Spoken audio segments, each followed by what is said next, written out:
ഓം നമ ശിവായ. അടുത്തു വരുന്ന വിശേഷ ദിവസങ്ങളെക്കുറിച്ച് ഓർമ്മപ്പെടുത്തുന്ന വിശേഷ ദിനവിശേഷം എന്ന ഈ പങ്ക്തിയിൽ ഇപ്പോൾ പറയുന്നത് ശിവരാത്രിയെക്കുറിച്ചാണ്. നാളെയാണ് ശിവരാത്രി. നാളെ 2024 മാർച്ച് 8-ാം തീയതി 1199 കുംഭമാസം 24-ാം തീയതി വെള്ളിയാഴ്ചയാണ് ഇക്കൊല്ലത്തെ ശിവരാത്രി വരുന്നത്. ഇക്കൊല്ലത്തെ ഒരു പ്രത്യേകത പ്രദോഷവ്രതവും ശിവരാത്രിയും ഒരേ ദിവസം തന്നെ വരുന്നു എന്നതാണ്. ചില വർഷങ്ങളിൽ പ്രദോഷവ്രതം തലേന്നും ശിവരാത്രി പിറ്റേന്നുമായിട്ട് 2 ദിവസങ്ങളിലായിട്ട് വരാറുണ്ട്. പക്ഷേ ഇത്തവണ പ്രദോഷവ്രതവും ശിവരാത്രിയും കൂടി വരുന്നു എന്ന പ്രത്യേകത കൂടിയുണ്ട്. ഏതായാലും ശിവരാത്രി മാർച്ച് 8-ന് വെള്ളിയാഴ്ചയാണ്. ശിവരാത്രിയെക്കുറിച്ച് നമുക്കറിയാം. ശിവൻ്റെ രാത്രിയാണ് ശിവരാത്രി. ശിവസ്യ രാത്രി എന്നർത്ഥത്തിൽ ശിവരാത്രി, ശിവൻ്റെ രാത്രി എന്നർത്ഥത്തിൽ ശിവരാത്രി എന്ന് പറയുന്നു. ഈ ശിവരാത്രി കണക്കാക്കുന്നത് മാഘമാസത്തിലെ ചാന്ദ്രപക്ഷ രീതിയിലുള്ള മാഘമാസത്തിലെ കറുത്തപക്ഷ ചതുർദശി അർദ്ധരാത്രിക്ക് വരുന്ന ദിവസം ആണ് ശിവരാത്രി ആചരിക്കുന്നത്. 2 ദിവസത്തെ അർദ്ധരാത്രികളിൽ ചതുർദശി വരുന്നുണ്ടെങ്കിൽ ആദ്യത്തെ ദിവസം സ്വീകരിക്കുകയും ചെയ്യും. അതാണ് ശിവരാത്രി സ്വീകരിക്കുന്നതിൻ്റെ രീതി. എന്നാൽ ഈ ദിവസം പ്രദോഷവ്രതം കൂടിയാണെന്ന് പറഞ്ഞു. പ്രദോഷവ്രതം കണക്കാക്കുന്നത് ത്രയോദശി തിഥി സന്ധ്യയ്ക്ക് വരുന്ന ദിവസം എന്നോ അന്ന് പ്രദോഷവ്രതം. എല്ലാ മാസവും പ്രദോഷവ്രതം വരും. മാസത്തിൽ 2 തവണ വരും. എല്ലാ മാസവും കറുത്തപക്ഷത്തിലെയും വെളുത്തപക്ഷത്തിലെയും ത്രയോദശി സന്ധ്യയ്ക്ക് വരുന്ന ദിവസം പ്രദോഷവ്രതമാണ്. അതുകൊണ്ട് എല്ലാ മാസവും 2 ദിവസം 2 തവണ പ്രദോഷവ്രതം വരും. എന്നാൽ ശിവരാത്രി വരുന്നത് കൊല്ലത്തിലൊരിക്കൽ മാത്രം നമുക്കറിയാം. അത് മാഘമാസത്തിലെ കറുത്തപക്ഷ ചതുർദശി അർദ്ധരാത്രിക്ക് വരുന്ന ദിവസമാണ്. അങ്ങനെ ഈ മാർച്ച് 8-ാം തീയതി ത്രയോദശി തിഥി 38 നാഴിക 21 വിനാഴിക വരെയാണുള്ളത്. അതുകൊണ്ട് സന്ധ്യയ്ക്ക് അന്നാണ് ത്രയോദശി അന്നാണ് വരുന്നത്. അതുകൊണ്ട് അന്ന് പ്രദോഷവ്രത ദിവസമാകുന്നു. 38 നാഴിക വരെ ത്രയോദശിയുള്ളൂ. അത് കഴിഞ്ഞാൽ അർദ്ധരാത്രിക്ക് ചതുർദശിയാവുകയും ചെയ്യും. അപ്പോൾ ശിവരാത്രിയും അന്ന് തന്നെയാകുന്നു.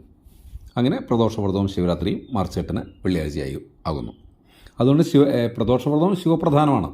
ശിവനെ ആരാധിക്കാനുള്ള ദിവസമാണ് പ്രദോഷവ്രതം. പ്രദോഷയെ ശിവപൂജയെക്കുറിച്ച് ത്രയോദശ്യാം മഹേശ്വര എന്ന് ഗരുഡപുരാണത്തിൽ പറയുന്നുണ്ട്. പ്രദോഷവ്രതം ശിവൻ്റെ നടരാജ നൃത്തം ആടിയ ദിവസമാണ് പ്രദോഷവ്രത സമയമെന്ന് പറയുന്നത്. അങ്ങനെ ത്രയോദശ്യാം മഹേശ്വര എന്ന് ഗരുഡപുരാണത്തിൽ പറയുന്നുണ്ട്. ത്രയോദശിയിലെ പ്രദോഷവ്രതം വരുന്ന ത്രയോദശിയിൽ ശിവനെ മഹേശ്വരനെയാണ് ആരാധിക്കേണ്ടത്, പൂജിക്കേണ്ടത് എന്ന് ഗരുഡപുരാണത്തിൽ പറയുന്നു. ചതുർദശി അർദ്ധരാത്രിക്ക് വരുന്ന ശിവരാത്രിയിലും ശിവനെ തന്നെയാണ് ആരാധിക്കേണ്ടത്. അങ്ങനെ പ്രദോഷവ്രതവും ശിവരാത്രിയും പരമശിവനെ മഹേശ്വരനെ ആരാധിക്കേണ്ട പുണ്യദിവസമായിട്ട് മാറുന്നു. ഈ ശിവരാത്രിക്ക് വ്രതം പ്രധാനമാണ്. ശിവരാത്രി വെറും ആഘോഷം മാത്രമല്ല, ശിവരാത്രി വ്രതം കൂടിയാണ്. ശിവരാത്രി വ്രതത്തെക്കുറിച്ച് പുരാണങ്ങളിൽ ധാരാളം പറയുന്നുണ്ട്. ശിവപുരാണത്തിലും മറ്റു ശൈവപുരാണങ്ങളിലും മറ്റും പല പുരാണങ്ങളിലും വിശദമായി ശിവരാത്രിയെക്കുറിച്ച് പറയുന്നുണ്ട്.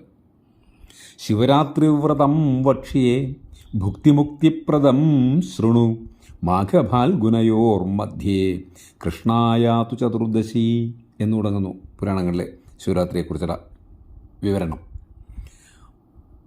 ശിവരാത്രി വ്രതം വക്ഷ്യേ ഭുക്തിമുക്തിപ്രദം ശൃണു. എല്ലാ വ്രതങ്ങളെയും പോലെ ഇത് ഭുക്തിമുക്തിപ്രദമാണ്.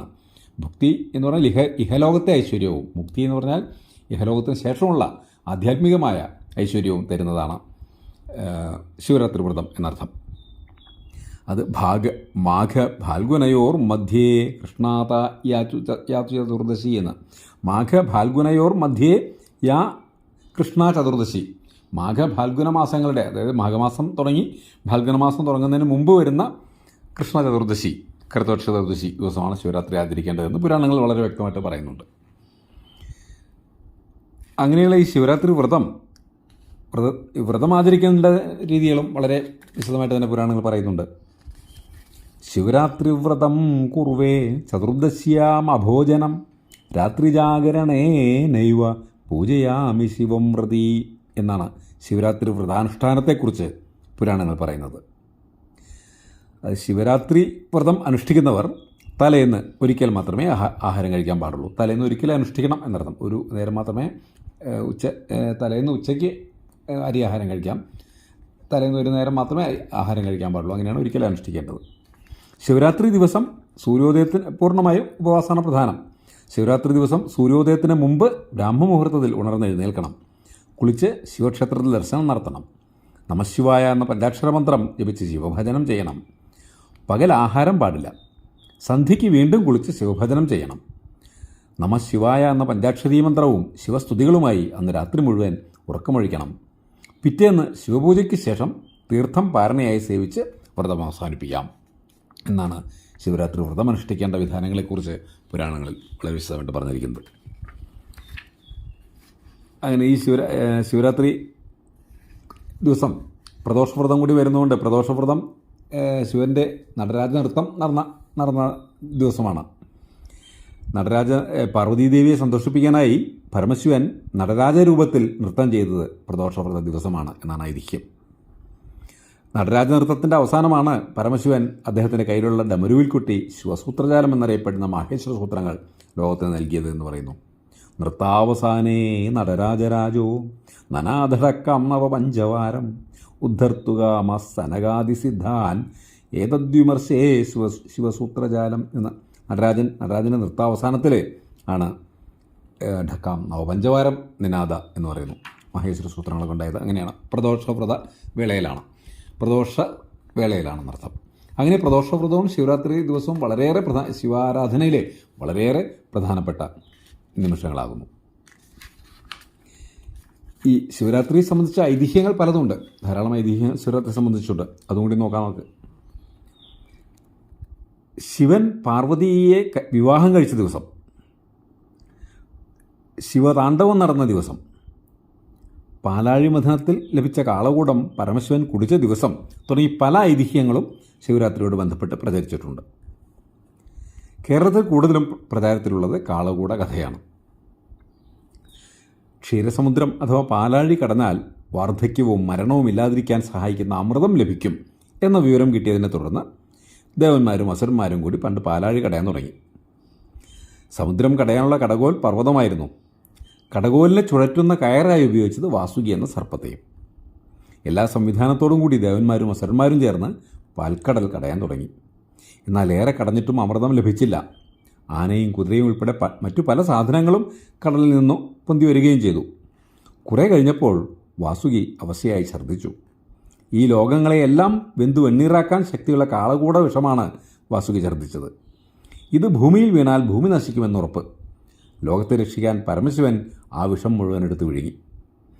അങ്ങനെ വാസുകി വിഷം കാളകൂടം ഛർദ്ദിച്ചതാണ് എന്ന കഥയുണ്ട്. ചില പുരാണങ്ങളിൽ കാളകൂട വിഷം തന്നെ പാൽക്കടലിൽ നിന്ന് ഉയർന്നു വന്നതാണ് എന്നും പുരാണങ്ങൾ പറയുന്നുണ്ട്. ഏതായാലും ആ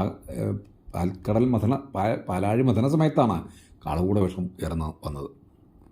അങ്ങനെ ആ കാളകൂട വിഷം ഉയർന്നു വന്നപ്പോൾ ഇത് ഭൂമിയിൽ വീണാൽ ഭൂമി നശിക്കുമെന്ന് ഉറപ്പാണ്.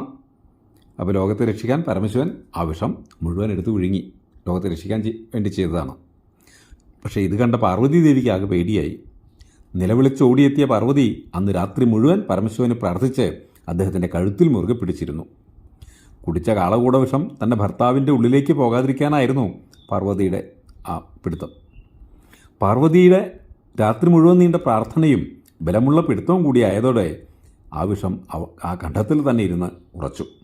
അങ്ങനെയാണത്രേ ശിവൻ്റെ കഴുത്തിന് നീല നിറം വന്നത്. തുടർന്ന് പരമശിവന് നീലകണ്ഠൻ എന്ന പേരും കിട്ടി. അങ്ങനെ ഭർത്താവായ പരമശിവനെ രക്ഷിക്കാനായിട്ട് പാർവതീദേവി ഉറക്കമൊഴിച്ച് പ്രാർത്ഥിച്ച ദിവസമാണത്രേ ശിവരാത്രി. അങ്ങനെ അതാണ് ശിവരാത്രിയെക്കുറിച്ചുള്ള ഐതിഹ്യങ്ങളിൽ പ്രധാനപ്പെട്ടത്. ഈ പ്രാർത്ഥനയിലൂടെ പാർവതീദേവിക്ക് ഭർത്താവിനെ തിരികെ കിട്ടി ഐശ്വര്യപൂർണ്ണമായ ജീവിതം തുടരാൻ കഴിഞ്ഞു എന്നാണ് വിശ്വാസം. അതുപോലെ ശിവരാത്രി ദിവസം വ്രതമനുഷ്ഠിച്ച് രാത്രി ഉറക്കമൊഴിച്ച് ശിവഭജനം ചെയ്താൽ ശിവപാർവതിമാരുടെ പ്രീതിയിലൂടെ കുടുംബത്തിൻ്റെ ഐശ്വര്യവും സൗഭാഗ്യവും ഉണ്ടാകും എന്നാണ് പുരാണങ്ങളിൽ പറയുന്ന ഈ ഐതിഹ്യത്തിൻ്റെ അടിസ്ഥാനത്തിലുള്ള വിശ്വാസം. വിവിധ പുരാണങ്ങൾ ഇതേപോലെ ഈ ഐതിഹ്യത്തെക്കുറിച്ച് വളരെ വിശദമായി പറയുന്നുണ്ട്. ഗരുഡപുരാണത്തിൽ ശിവരാത്രി വ്രതം വക്ഷ്യേ കഥാം ച സർവകാമതാം യഥാ ച ഗൗരീ ഭൂദേശം പൃച്ഛതി സ്മ പരം വ്രതം എന്നൊക്കെ പറഞ്ഞിട്ട് ഗരുഡപുരാണത്തിലും ഈ കഥ ശിവരാത്രി വ്രത കഥയെക്കുറിച്ച് വിശദമായി പറയുന്നുണ്ട്. അങ്ങനെ ഈ ശിവരാത്രി ദിവസം പ്രദോഷവ്രതവും ശിവരാത്രിയും കൂടി വരുന്ന ഈ വളരെ ശിവപ്രധാനമായ ഈ ദിവസം നമുക്കും ശിവസ്തുതികളോടെ ശിവമന്ത്ര ആരാധനകളിലൂടെ ശിവനെ ഭജിക്കാം. ശിവനെ ഭജിക്കാൻ നമുക്ക് ധാരാളം മന്ത്രങ്ങളും സ്തോത്രങ്ങളും സ്തുതിഗീതങ്ങളും എല്ലാം ഉണ്ട്. ശിവാഷ്ടകം ഉണ്ട്. പ്രഭും പ്രാണനാഥം വിഭും വിശ്വനാഥം ജഗന്നാഥനാഥം സദാനന്ദഭാജം ഭവദ്ഭവ്യഭൂതേശ്വരം ഭൂതനാഥം ശിവം ശങ്കരം ശംഭുമീശാനമീടേ എന്ന് തുടങ്ങുന്ന പ്രശസ്തമായ ശിവാഷ്ടകമുണ്ട്. ശങ്കരാചാര്യർ തന്നെ രചിച്ച മറ്റൊരു ശിവാഷ്ടകം തസ്മൈ നമഃ പരമകാരണകാരണായ ദീപ്തോജ്വലജ്വലിത പിംഗളലോചനായ നാഗേന്ദ്രഹാരകൃത കുണ്ടലഭൂഷണായ ബ്രഹ്മേന്ദ്ര വിഷ്ണുവരദായ നമഃ ശിവായ എന്ന് തുടങ്ങുന്ന ശങ്കരാചാര്യകൃതമായ ശിവാഷ്ടകമുണ്ട്. ഇനി ലിംഗാഷ്ടകമുണ്ട്. ബ്രഹ്മമുരാരി സുരാർച്ചിതലിംഗം നിർമ്മലഭാസിത ശോഭിതലിംഗം ജന്മജദുഃഖവിനാശകലിംഗം തത്പ്രണമാമി സദാശിവലിംഗം എന്ന് തുടങ്ങുന്ന ലിംഗാഷ്ടകം. ഇനി അതുമല്ലെങ്കിൽ ശങ്കരാചാര്യ വിരചിതമായ ശിവനാമാവലി അഷ്ടകമുണ്ട്. ഹേ ചന്ദ്രചൂഡ മദനാന്തകശൂലപാണേ സ്ഥാണോ ഗിരീശ ഗിരിജേശ മഹേശ ശംഭോ ഭൂദേശ ഭീതഭയസൂദന മാമനാഥം സംസാര ദുഃഖഗഹനാ ജഗദീശ രക്ഷ. ഇതുമല്ലെങ്കിൽ ശിവപഞ്ചാക്ഷര സ്തോത്രം വളരെ പ്രധാനമാണ്.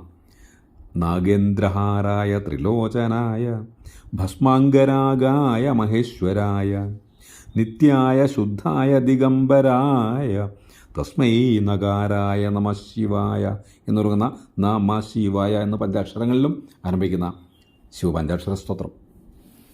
അങ്ങനെ ധാരാളം ശിവസ്തോത്രങ്ങളും മന്ത്രങ്ങളും നമുക്കുണ്ട്. അല്ലെങ്കിൽ ശിവവന്ദന ശ്ലോകം തന്നെ ശിവം ശിവകരം ശാന്തം ശിവാത്മാനം ശിവോത്തമം ശിവമാർഗപ്രണേതാരം പ്രണതോസ്മി സദാശിവം എന്ന ശിവവന്ദന ശ്ലോകം നമുക്ക് ചൊല്ലാം. അങ്ങനെ ഈ ശിവരാത്രി ദിവസം നമുക്ക് ശിവാരാധനയിലൂടെ മംഗളവും ഐശ്വര്യവും അഭിവൃദ്ധിയുമെല്ലാം നേടാം.